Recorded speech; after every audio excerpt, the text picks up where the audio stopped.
എല്ലാവർക്കും സ്വാഗതം. ഈ റിവ്യൂ ഇഷ്ടപ്പെടുവാണെങ്കിൽ ഒന്ന് ലൈക്ക് ചെയ്തും സബ്സ്ക്രൈബ് ചെയ്തും സപ്പോർട്ട് ചെയ്യണേ. ഇന്ന് കാറ്റത്തെ കിളിക്കൂടിൻ്റെ എപ്പിസോഡ് കണ്ടു, നല്ലൊരു എപ്പിസോഡ്. അപ്പോൾ പിന്നെ അതിൻ്റെ റിവ്യൂ ഇട്ടേക്കാം എന്ന് കരുതി നമുക്ക് റിവ്യൂയിലേക്ക് കിടക്കാം. അങ്ങനെ നമ്മുടെ നിധി എല്ലാവരുടെയും മുമ്പിൽ നിന്ന് കെഞ്ചി പറയുന്നുണ്ട്, ആ സർട്ടിഫിക്കറ്റ് എനിക്ക് ഞാൻ നിങ്ങളെ ആരെയും ശല്യം ചെയ്യില്ല, ഒരിക്കലും ഞാൻ ഇങ്ങോട്ട് വരികയില്ല, ഇനി നിങ്ങളത് തന്നാൽ മാത്രം മതി എന്നൊക്കെ പറഞ്ഞ് കെഞ്ചുന്നുണ്ട്. പക്ഷേ നിധിയെ അവിടുന്ന് വിടില്ല എന്ന് തന്നെയാണ് അവരുടെ തീരുമാനം. അതുകൊണ്ട് നിധിയുടെ അച്ഛൻ അരുണിനോട് പറയുവാണ് നിധിയുടെ സർട്ടിഫിക്കറ്റും അതുപോലെ ID പ്രൂഫും എല്ലാം കൂടി എടുത്തുകൊണ്ട് വരാൻ. അങ്ങനെ അരുൺ പോയി ആ സർട്ടിഫിക്കറ്റ് എല്ലാം എടുത്തുകൊണ്ട് വന്നു കഴിയുമ്പോഴേക്കും നിധി ഓടി വന്നാത്തെ പിടിക്കൂട്ടോ, ഇങ്ങോട്ട് തന്നേരെ എന്ന് പറഞ്ഞു. അന്നേരം അത് പിടിച്ചങ്ങ് എടുത്തുകൊണ്ട് പോവാണ് അച്ഛൻ. എന്നിട്ട് നിധിയോട് പറയുവാണ്, ഈ സർട്ടിഫിക്കറ്റിന് വേണ്ടിയല്ലേ നീ ഇങ്ങോട്ട് വന്നത്, ഇത് വെച്ച് നിൻ്റെ സ്വപ്നം സാക്ഷാത്കരിക്കാൻ, നിൻ്റെ സ്വപ്നം പോലെ നിനക്ക് ജീവിക്കാൻ, ജോലി ചെയ്യാൻ ഒക്കെയല്ലേ നീ ഇങ്ങോട്ട് വന്നത്. അതുകൊണ്ട് അങ്ങനെയൊക്കെ ജീവിക്കണമെങ്കിൽ നീ ഒരു കാര്യം ചെയ്യണം, ഇനി ഈ സർട്ടിഫിക്കറ്റുകളെല്ലാം വേണമെങ്കിൽ നീ ഞങ്ങൾ പറയുന്ന കേട്ട് ഈ വീട്ടിൽ കഴിയണം, അല്ലാതെ ഇത് ഞാൻ തരില്ല എന്ന് പറയുവാണ്. അന്നേരവും നിധി കെഞ്ചി ചോദിക്കുന്നുണ്ട്, അച്ഛാ ആ സർട്ടിഫിക്കറ്റ് എനിക്ക് വേണം, ഞാൻ പഠിച്ച് നേടിയതല്ലേ എന്ന് ചോദിക്കുമ്പോൾ നിധിയുടെ അമ്മ പറയുവാണ്, ഇത് നീ പഠിച്ച് നേടിയതാണ്, അത് സമ്മതിച്ചു, പക്ഷേ നിന്നെ സ്കൂളിലും കോളേജിലും ഒക്കെ വിട്ട് പഠിപ്പിച്ചത് ഞങ്ങളാണ്, അങ്ങനെ ഞങ്ങൾ നിന്നെ പഠിപ്പിച്ച് നേടിയെടുപ്പിച്ച ഈ സർട്ടിഫിക്കറ്റ് ഞങ്ങൾക്ക് നിനക്ക് തരാൻ സൗകര്യമില്ലെങ്കിൽ തരത്തില്ല, അത്രയേ ഉള്ളൂ എന്ന് പറയുവാണ്. അന്നേരം ഒരുപാട് ചോദിക്കുന്നുണ്ട് കേട്ടോ നിധി, അമ്മയോടും അച്ഛനോടും അരുണിനോടും എല്ലാം മാറി മാറി കെഞ്ചുന്നുണ്ട്. പക്ഷെ അവരാരും ഒന്നും ഒരു അലിവ് പോലും കാണിക്കുന്നില്ല. ലാസ്റ്റ് നിധിയുടെ അച്ഛൻ പറയുവാണ്, നിനക്ക് ആലോചിക്കാൻ 5 മിനിറ്റ് തരും, അതിനപ്പുറം നീ ഒരു മറുപടി പറഞ്ഞില്ല എങ്കിൽ നിന്നെ ഇവിടുന്ന് ഞങ്ങൾ വിടില്ല, ഈ സർട്ടിഫിക്കറ്റും തരില്ല എന്ന് പറയുന്നു. ഏതായാലും 5 മിനിറ്റ് കഴിയുമ്പോഴും നിധി ഇതേ കാര്യം തന്നെ പറഞ്ഞുകൊണ്ടിരിക്കുന്നുണ്ട്. അച്ഛന് ദേഷ്യം വരും. അച്ഛൻ ഫയലിൻ്റെ അകത്ത് സർട്ടിഫിക്കറ്റ് എല്ലാം കൂടെ ഒരുമിച്ച് പിടിച്ചങ്ങ് എടുക്കുക. എന്നിട്ട് ഇതിന് വേണ്ടിയല്ലേ നീ ഇങ്ങോട്ട് വന്നത് എന്ന് ചോദിച്ചിട്ട് അവിടുന്ന് ഒരു ലൈറ്റർ എടുത്ത് അത് കത്തിക്കാൻ തുടങ്ങുവാണ്. അന്നേരം നിധി പറയുന്നുണ്ട്, അച്ഛാ അത് കത്തിക്കല്ലേ അച്ഛാ, എൻ്റെ സ്വപ്നമാണ് എന്നൊക്കെ പറയുന്നുണ്ട്. പക്ഷേ യാതൊരു ദാക്ഷിണ്യവും ഇല്ലാതെ നിധിയുടെ അച്ഛൻ അത് കത്തിച്ച് കളയുവാണ്. അന്തേക്കും നിധി ഓടിച്ചെല്ലാൻ തുടങ്ങുമ്പോഴേക്കും അമ്മയും അരുണും കൂടെ നിധിയുടെ കയ്യെ പിടിച്ച് നിർത്തുന്നുണ്ട് കേട്ടോ. എന്നിട്ടും അതെല്ലാം തട്ടി മാറ്റി നിധി ഓടിച്ചെന്നത് ആ ഫയൽ കൊണ്ട് തന്നെ അടിച്ചത് കെടുത്താനൊക്കെ നോക്കുന്നുണ്ട്. പക്ഷെ അത് കത്തിപ്പോയി. അത് കണ്ടുകൊണ്ട് ഇങ്ങനെ സങ്കടപ്പെട്ട് ഇങ്ങനെ അതിലേക്ക് നോക്കി നിൽക്കുവാണ് നിധി. അപ്പോഴത്തേക്കും നിധിയുടെ അമ്മ ഓടി വന്നിട്ട് നിധിയെ അവിടെ നിന്ന് അങ്ങ് പിടിച്ച് എഴുന്നേൽപ്പിക്കും. എന്നിട്ട് പറയുന്നുണ്ട്, ഇതിന് വേണ്ടിയല്ലേ നീ ഇങ്ങോട്ട് വന്നത്, ഇതില്ലാതെ നീ പുറത്ത് പോയിട്ട് എന്താ കാര്യം, നിന്നെ ഇവിടുന്ന് ഞങ്ങൾ വിടാൻ ഉദ്ദേശിച്ചിട്ടില്ല എന്ന് പറയും. വാട അരുണെ പിടിക്കുക എന്ന് പറഞ്ഞ് രണ്ടുപേരുടെ പിടിച്ച് എഴുന്നേൽപ്പിക്കുവാണ്. അപ്പോഴത്തേക്കും ദേഷ്യം വന്നിട്ട് നിധി രണ്ടുപേരുടെയും കൈ അങ്ങ് തട്ടിക്കളയും. എന്നിട്ട് പറയുന്നുണ്ട്, ഇനി എൻ്റെ ദേഹത്ത് തൊട്ടു പോകരുത് എന്ന്. എന്നിട്ട് അച്ഛനോടായിട്ട് പറയുന്നുണ്ട്, നിങ്ങളെ ഞാൻ ഒരുപാട് സ്നേഹിച്ചിരുന്നു, ഞാൻ ഇവിടുന്ന് ഇറങ്ങിപ്പോയതോർത്ത് എനിക്ക് ഒരുപാട് കുറ്റബോധം ഉണ്ടായിരുന്നു, ഈ വീട്ടിൽ നിന്ന് എന്തിനാണ് ഞാൻ ഇറങ്ങിപ്പോയത് എന്ന് ഞാൻ പലപ്പോഴും ചിന്തിച്ചിട്ടുണ്ട്, നിങ്ങൾക്ക് നാണക്കേട് ഉണ്ടാക്കിയല്ലോ എന്ന് കരുതി ഞാൻ വിഷമിച്ചിട്ടുണ്ട്.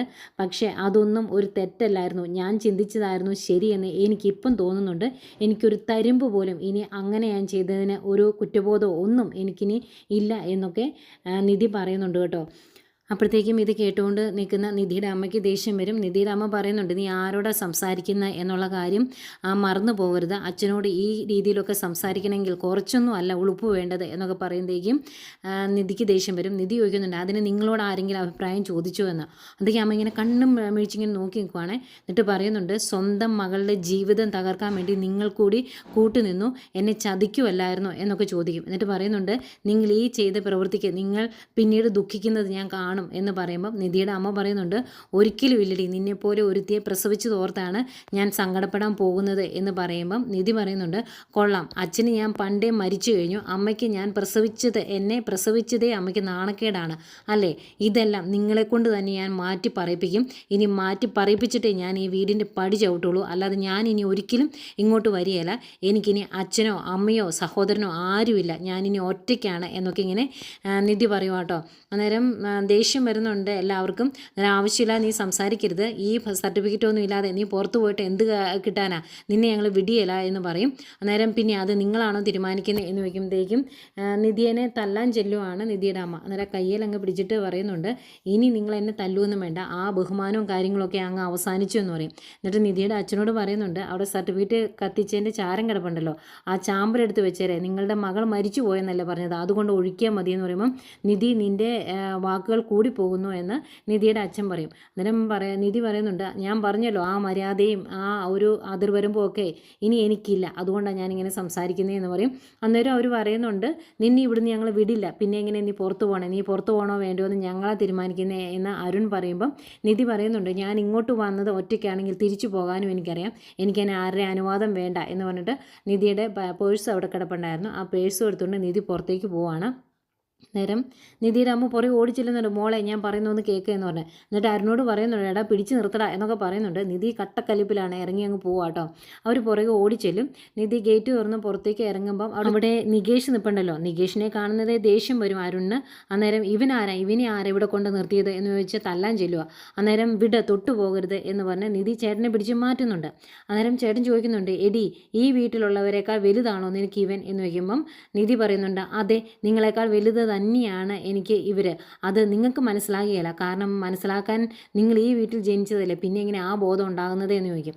അന്നേരം നമ്മുടെ ഓസ്ട്രേലിയൻ കങ്കാരു സൂര്യ അവിടെ നിന്ന് പറയുവാണ്, അതെ നിധി ഒരു കാര്യം ഓർക്കണം, ഇത്രയും പ്രതാപവും സ്വത്തും ഒക്കെയുള്ളൊരു കുടുംബത്തിൽ നിന്ന് പിന്നെ എന്നെപ്പോലെ ഒരാളെ വേണ്ടെന്ന് വെച്ചിട്ടാണ് നീ ഇറങ്ങിപ്പോകുന്നത് എന്നുള്ള കാര്യം മറക്കരുത് എന്ന് പറയുമ്പോൾ താനൊന്ന് പോടോ എന്ന് പറഞ്ഞിട്ട് നികേഷിൻ്റെ കൈയും പിടിച്ച് നിധി അങ്ങ് നടന്നു പോവാണ്.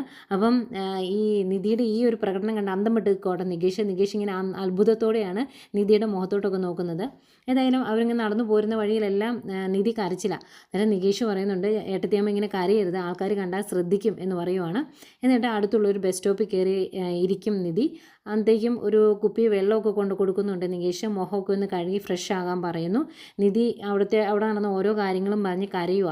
എന്നിട്ട് നിധി പറയുന്നുണ്ട്, ഞാൻ ഇത്രയും കാലം വിചാരിച്ചിരുന്നത് എൻ്റെ ഭാവിയെക്കുറിച്ച് ഓർത്ത് അവർക്കും കുറേ കൺസേണൊക്കെ കാണുമെന്നാണ്. പക്ഷേ അങ്ങനെ ഒന്നുമില്ല. അവർക്ക് എൻ്റെ ഭാവി തകർന്നാലും അവരുടെ വാശി ജയിക്കണമെന്ന് മാത്രമേ ഉള്ളൂ എന്ന് എനിക്ക് ഇന്നാ മനസ്സിലായത് എന്നൊക്കെ പറഞ്ഞ് ഇങ്ങനെ സങ്കടം പറഞ്ഞ് കരയുക.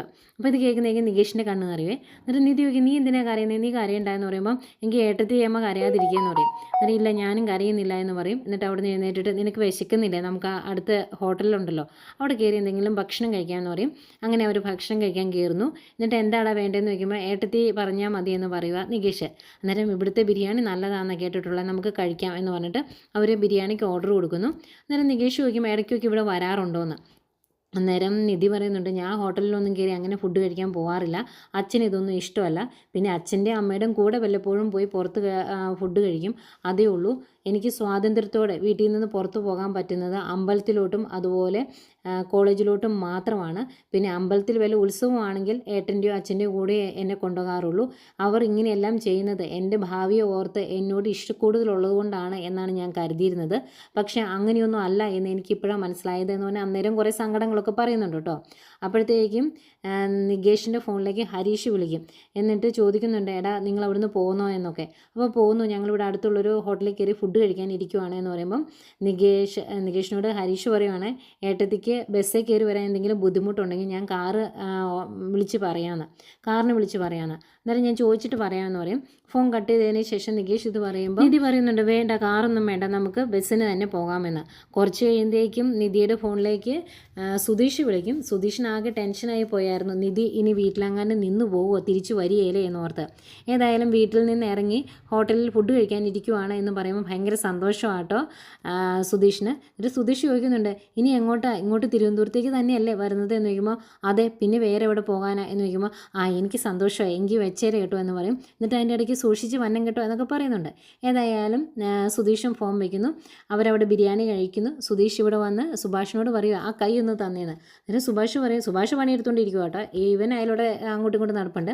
അന്നേരം സുഭാഷ് പറയുന്നുണ്ട്, എടാ എൻ്റെ കയ്യിൽ ചെളിയാന്ന് പറയുമ്പോൾ അതൊന്നും സാരമില്ല എന്ന് പറഞ്ഞ് കൈ കൊടുക്കും. എന്നിട്ട് പറയുന്നുണ്ട്, ഏട്ടൻ പറഞ്ഞതുപോലെ തന്നെ നിധി സുധീഷിൻ്റെ കൂടെ തിരിച്ചു വരുന്നുണ്ട്, അവിടെ നിന്നില്ല, ആ ഒരു സന്തോഷം അറിയിക്കാനെന്ന് പറയുമ്പോൾ രണ്ടുപേർക്കും ഭയങ്കര സന്തോഷമാണ്.